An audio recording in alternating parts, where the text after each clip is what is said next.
ঈশা সূর্য এবং তার বাবাকে ফাঁকি দিয়ে মাঝ রাস্তা থেকে বাড়ি থেকে পালিয়ে গেল। অন্যদিকে আবারও সূর্যের উপর নতুন করে চাপ এলো। ঈশাকে আবারও তাকে খুঁজে বের করতে হবে। কি হতে যাচ্ছে ঈশা এবং সূর্যের সাথে, তা জানতে হলে পুরো ভিডিওটি দেখতে হবে। পর্বের শুরুতে আমরা দেখতে পাই যে সূর্যকে, যেখানে কিনা ঈশা নাচতে নাচতে একেবারেই ক্লান্ত হয়ে গিয়েছে। কিন্তু আমরা দেখতে পাই যে সূর্য জেদ করে পরিবারের সকলের সামনে ঈশাকে আবারও নাচতে বলে। ঈশাও সূর্যের কথায় জেদ করে সেখানে নাচতে শুরু করে এবং এক পর্যায়ে আমরা দেখতে পাই যে সূর্যকে কেন্দ্র করেই ঈশা নাচার সময় হঠাৎ করেই পা মুচকে গিয়ে সেখানেই পড়ে যায়। কিন্তু সূর্য তাকে একদমই উঠানোর চেষ্টা করে না। এটি দেখে ঈশা আরও বেশি রেগে যায় সূর্যের ওপর। ঠিক তখনই সেখানে সূর্যের বাবা এসে উপস্থিত হয় এবং আমরা দেখতে পাই যে সূর্যের বাবা সেখানে এসেই সকল প্রতিবেশীদের বলে, আপনারা দয়া করে নিজেদের বাড়িতে চলে যান। সূর্যের বাবার কথা মতো সকলেই সেখান থেকে চলে যায় এবং আমরা দেখতে পাই যে সূর্যের বাবা সূর্যের ওপর অনেক রেগে গিয়েছে এবং একটা বড় মোটা লাঠি নিয়ে সূর্যকে মারতে থাকে। পরিবারের সকলে এই দৃশ্য দেখে একেবারেই হতবাক হয়ে যায়। এখানে কাবিয়া সূর্যের বাবাকে থামাতে চাইলে সে কোনোভাবেই তাকে থামাতে পারছিল না। সূর্যও বলতে থাকে যে আমাদের মাঝে তোমরা কেউ আসবে না। সূর্যের বাবা সূর্যকে অনেক বকাবকি করে এবং বলতে থাকে যে তোর কারণে আমি আমার সকল সম্মান হারিয়ে ফেলেছি, তোর মতো সন্তানের আমার একবারেই দরকার নেই। একথা শুনলে পরিবারের সকলে অনেক বেশি চিন্তিত হয়ে যায় এই বিষয়টি নিয়ে। পরবর্তী দৃশ্যে আমরা ঈশাকে দেখতে পাই, যেখানে কিনা কাবিয়া ঈশার ক্ষত স্থানে ওষুধ লাগিয়ে দিচ্ছিল। ঠিক সে সময় আমরা দেখতে পাই যে কাবিয়ারও পায়ে অনেক ব্যথা এবং সেই ব্যথার কারণে সে সেখান থেকে উঠতেই পারছিল না।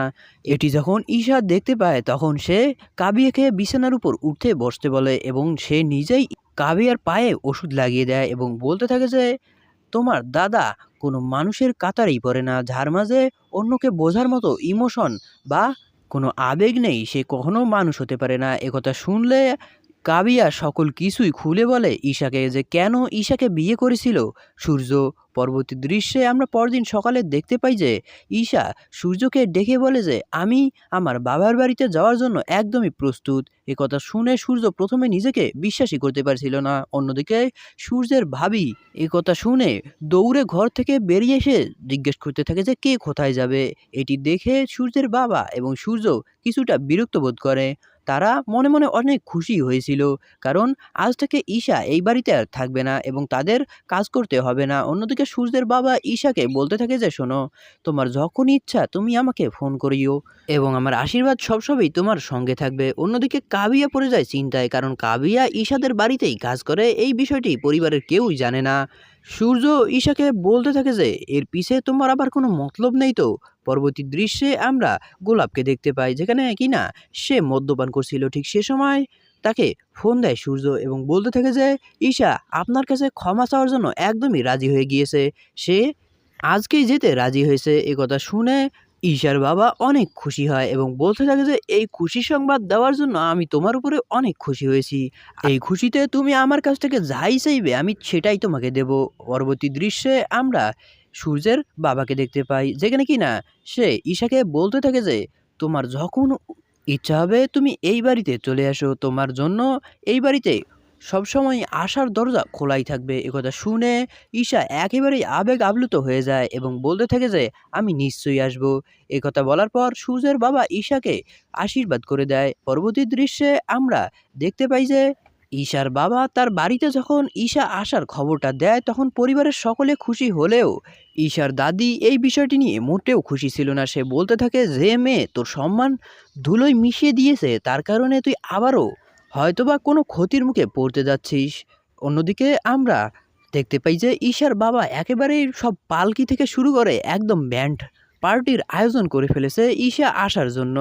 এদিকে আজকে হসপিটাল থেকে রিলিজ হওয়ার সময় হয়ে গিয়েছে সূর্যের চাচির, যার কারণে সে আজ অনেক খুশি। সে বলতে থাকে যে আমি তো সেদিনই খুশি হয়ে গিয়েছিলাম যেদিন শুনেছি যে সূর্য বিয়ে করে নিয়েছে। সূর্যের বউই তো আমার একমাত্র প্রিয় মানুষ হবে, কারণ তার মাধ্যমেই আমার সকল কাজ আমি করে নেব, সেই আমার যত্ন করবে। একথা শুনে সূর্যের বাবা অনেক খুশি হয়, কিন্তু মনে মনে ভাবতে থাকে যে বাড়িতে গিয়ে আমি আপনাকে কি জবাব দেব, কারণ সে তো বাড়ি থেকে চলে যেতে প্রস্তুত হচ্ছে। পরবর্তী দৃশ্যে আমরা দেখতে পাই যে ঈশা বাড়ি থেকে বেরোলে সূর্য একদম তার দিকে এক দৃষ্টিতে চেয়ে থাকে। সূর্যকে দেখে সে ঈশাকে বিদায় দিতে চায়। পরবর্তী দৃশ্যে আমরা দেখতে পাই যে ঈশা একদম রেডি হয়ে বাইরে বেরিয়ে এসেছে এবং দেখতে পাই যে সে ধীরে ধীরে পালকির দিকে এগিয়ে যাচ্ছে, কিন্তু সূর্য এখনও তার দিকে চেয়েই রয়েছে। ঈশা যখন পালকিতে চড়তেই যাবে ঠিক তখনই সূর্য তার হাতে থাকা গামছাটি দিয়ে তার মাথায় যেন আঘাত না লাগে সেজন্য পালকির উপরে সেটি বিছিয়ে দেয়। এবং আমরা দেখতে পাই যে ঈশা সূর্যকে বলে যে, তুমি কি আমাকে এগিয়ে দিতে যাবে না? তখন সূর্য বলে, না, তোমার বাবার ইচ্ছা, তুমি একাই চলে যাবে। ঈশা চলে যাওয়ার পর সূর্যের মনটা আমরা কিছুটা খারাপ দেখতে পাই। সে কোনোভাবেই আনন্দিত হতে পারছিল না। পরবর্তী দৃশ্যে আমরা ঈশার বাবাকে দেখতে পাই যে কিনা আজ অনেক খুশি। আমরা দেখতে পাই যে ঈশার ভাবি ঈশাকে বরণ করার জন্য একটি বরণডালা নিয়ে আসে।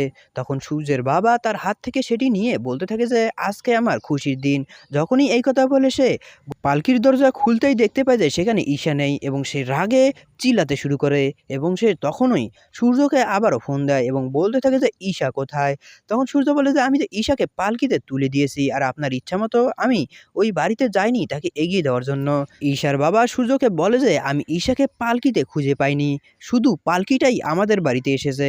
তখন ঈশার মতলব সূর্য বুঝে যায়। সে বুঝতে পারে যে ঈশা তাকে ফাঁকি দিয়ে সেখান থেকে পালিয়ে গিয়েছে।